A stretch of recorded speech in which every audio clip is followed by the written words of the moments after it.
अस्सलाम वालेकुम तमाम स्टूडेंट। एमसीक्यूज आपकी खिदमत में हाजिर है और स्टैटिकल चैप्टर है इंफॉर्मेशन हैंडलिंग और एक नया पार्ट आपके सामने पेश किया जा रहा है। और आज के एमसीक्यूज के अंदर जो खास बात है वो दो बातें हैं। एक वो कि जो पॉइंट आने के चांसेस हैं वो भी थोड़ा सा आपसे डिस्कस करेंगे और कुछ पॉइंट्स ऐसे हैं जो कि एग्जाम के अंदर बार बार आते हैं लेकिन वो अक्सर बच्चों को उनका सोल्यूशन सेट निकालना नहीं आता। तो चलते हैं एमसीक्यूज के ऊपर। तो पहली एमसीक्यूज है जिसमें आप लोगों ने याद रखना है कि यहाँ पे लिखा है कि measure of central tendency gives a picture of whole dash. अब बेसिकली ये होता है कि सेंट्रल ऑफ टेंडेंसी का मतलब एवरेज भी होता है और एवरेज के अंदर स्टैटिकल कई मेथड्स होते हैं। बुनियादी तौर पे 5 मेथड्स होते हैं लेकिन डिस्कस किए जाते हैं आपकी क्लास में 3, अर्थमेटिक मीन, मॉड और मीडियन। इसी मेथड को एवरेज या सेंटर ऑफ टेंडेंसी कहा जाता है और बेसिकली इसका प्रोसेस ये होता है कि यहाँ पे इसका ऑप्शन पॉपुलेशन आएगा, क्योंकि पॉपुलेशन के ऊपर ही हम एवरेज, मॉड और मीडियन यानी कि सेंटर ऑफ टेंडेंसी या एवरेज फाइंड आउट करते हैं। तो आंसर आपको बता दिया गया है, बस आपका काम है इसे याद रखें। और एक सेकंड पॉइंट है जो, और उसमें तरीकाकार ये होता है जैसे यहाँ पे अगर लिखा हो dash equals to range upon H, तो इस सूरत में इसका आंसर जो है नंबर ऑफ क्लासेस आएगा। चूंकि इस तरीके से number of classes find out हो जाती हैं और चूंकि चैप्टर बहुत बड़ा है तो बहुत सारे तरीकेकार दिए हुए हैं। तो फ्रीक्वेंसी डिस्ट्रीब्यूशन बनाते हैं तो बात करते उन्होंने साइज ऑफ क्लास इंटरवल दिया होता है, कभी क्लासेस का साइज पता करने का तरीकाकार होता है।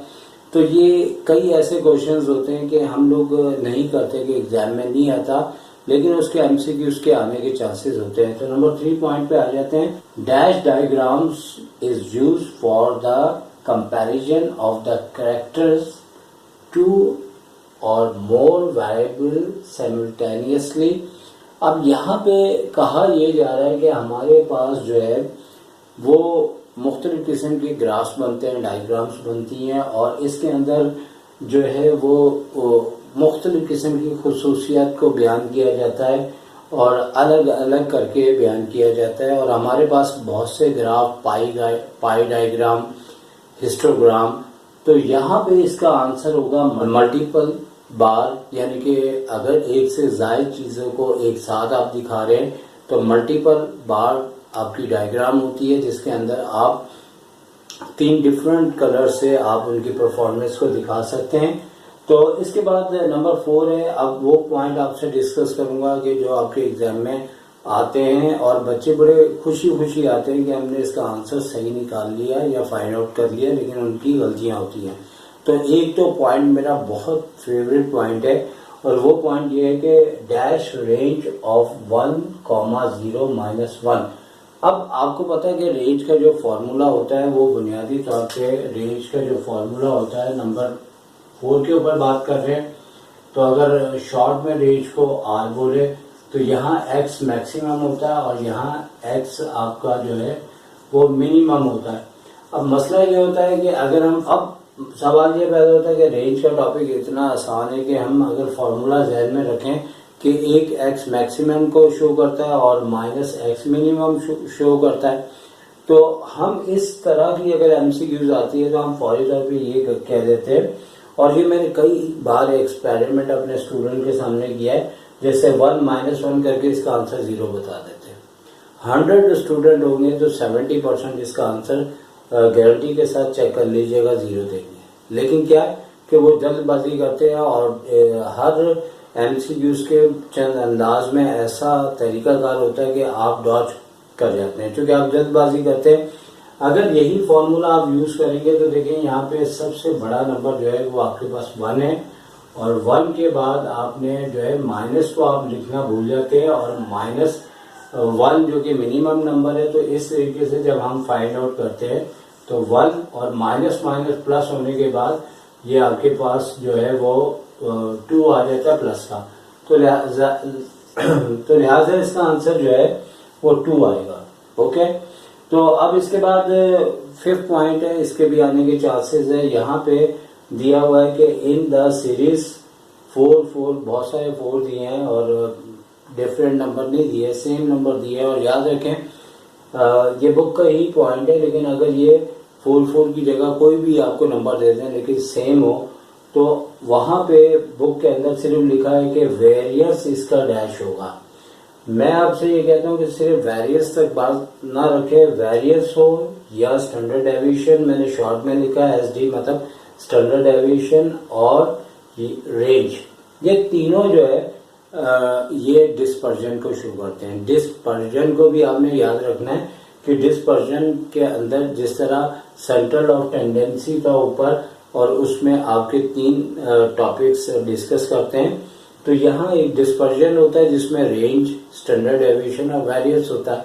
अगर आपको यहाँ डिस्पर्जन दे दें या आपको by name variance, standard deviation, range दे दें, तो याद रखें कि हर नंबर अगर सेम है तो विदाउट फॉर्मूला यूज किए हम इसका आंसर 0 लिखेंगे, क्योंकि वजह यह है कि ना मैक्सिमम भी 4 है, मिनिमम भी 4 है, तो 4 में से 4 को लेस करेंगे 0 आएगा। लेकिन स्टैंडर्ड डेविएशन और वेरियस का चूंकि फॉर्मूला यूज करते हैं तो वो तो काफी लेंथी प्रोसेस चलता है, लेकिन आपने अगर उस चक्रों में पड़ गए तो आप अपना टाइम जाया करेंगे।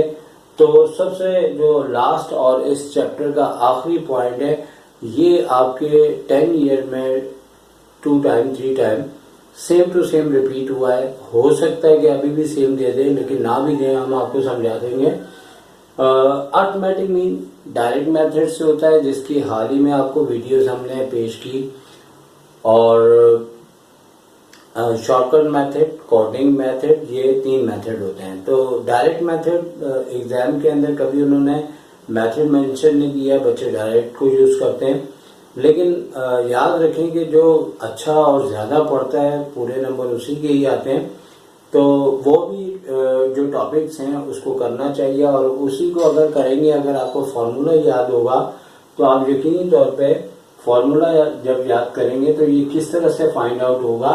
तो हमारे पास नंबर 6 में जो है वो फॉर्मूला है, वो आपका डिफरेंट है, शॉर्टकट का है। इसमें आपको किस तरह से बताया हुआ है फॉर्मूले में कि यहाँ x एवरेज है, a आपका जो है एक कांस्टेंट नंबर होता है और नंबर में से सिलेक्ट करते हैं, और यहाँ पे सिग्मा d अपॉन यहाँ n होता है।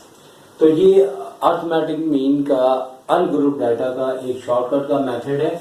अब आपने करना क्या होता है कि जो आपको x एवरेज मालूम करना, a जो है यहाँ पे डायरेक्ट दिया हुआ है जो कि 25 है, और इसी तरह सिग्मा d जो है वो आपको डायरेक्ट दिया 125 है। तो 125 को आपने n से डिवाइड करना है और n आपको 5 दिया हुआ है। तो जब इससे कैंसिल होगा तो 25 प्लस 25 आपका 50 हो जाएगा। इस तरीके से इस चैप्टर की मोस्ट इम्पॉर्टेंट MCQs आपको कंप्लीट कर दी है। तो अब आपसे मैं इजाजत चाहूंगा। टेक केयर, अल्लाह हाफिज।